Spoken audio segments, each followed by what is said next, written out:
আমি বেয়াদব? অবশ্যই আপনি জানেন। আপনার সাথে আমার বিয়ে ঠিক হয়েছে, কিছুদিনের মধ্যে আমাকে বিয়া। তো উল্টা পাল্টা কথা বলার জায়গা পাবেন না। ফাজিল কোথাকার। আপনারা আমি ভালো ভালো বলে রাখতেছি, কাজ ছাড়া না আপনি আমার অফিসে আসবেন না। কাজ থাকলেও পারমিশন নিয়ে তারপর অফিসে আসবেন, তা না হইলে গার্ড দিয়া ঘাড় ধাক্কা দিয়ে বাইর করে দেবো অফিস থেকে। মনে থাকে যাবে। আচ্ছা ম্যানেজার আঙ্কেল, ম্যাডাম, রাতুল সাহেব যে ব্যাংক থেকে লোন আইনা ইনভেস্ট করছিল, কত টাকা ইনভেস্ট করছে?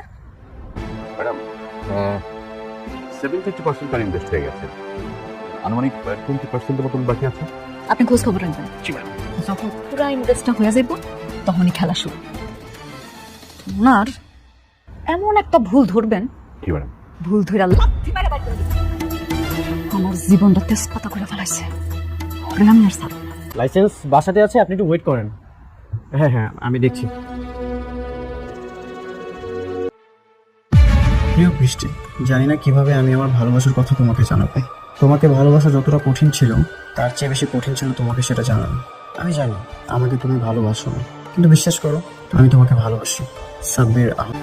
কথাটা যদিও শুনতে খারাপ লাগছে, তারপর এটাই সত্য যে আপনি কখনো মা হতে পারবেন না। তুমি ফকিনের বাচ্চাকে বিয়ে করার জন্য আমাকে ইগনোর করছো? কে ফকিনের বাচ্চা? তুই, তোর বাবা মা, তোর সবগুলো ফকিনের বাচ্চা। আমি যদি এখান থেকে তোদেরকে বের করে দেই তাহলে কোথায় গিয়ে দাঁড়াবি? ছোটবেলা থেকে তোমাকে বাপ মা হিসেবে জানতাম, হঠাৎ করে জানলাম তোমরা নাকি আমার আসল বাপ মাই না। ঠিক আছে, মাইনা নিলাম।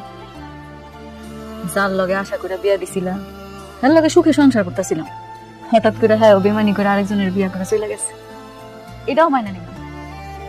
আমার একটা সন্তান আইতাছে, এখন এই সন্তানের বাপ সন্তানের পরিচয় নিতে রাজি না। এত কিছুর পরে আমি কেমনে ঠিক থাকবো? আজকে রাতুলে আইছিল আমার অফিসে, আমার অনেক আগে ভাবে কথা বলছে।